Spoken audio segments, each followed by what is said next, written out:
chuyện tiền đặt chủ cho cô dùng tà rồi nè, cô dùng tiền nữa, tôi để sắp tới nè,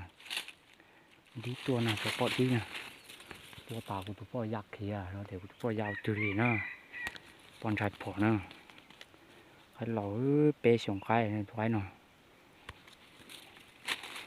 đặt chủ dư, nó có được ta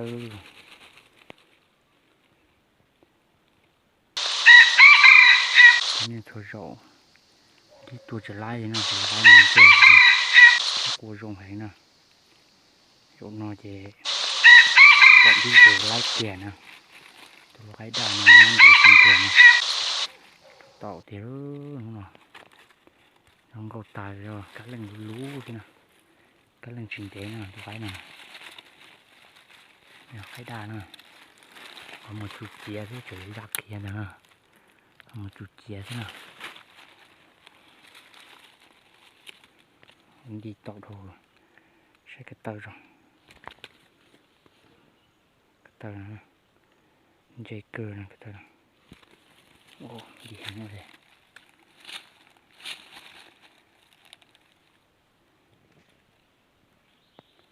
luôn cầu thịt tia đi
đưa cá của lùm bò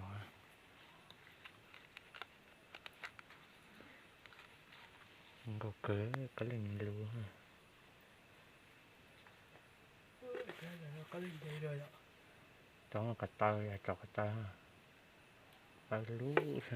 thì nó những ngoài ha Cái tay tao phá đi chụp bừa chẳng có chụp tông ngoài mặn cơ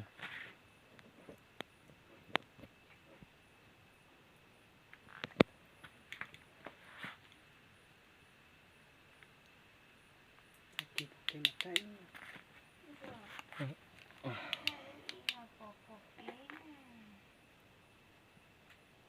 lâu nè qua sọc qua đó tao quá ý chọn mè nè chụp bộ mà chùa lâu lâu thế rồi tôi bông rồi thì cho mẹ cay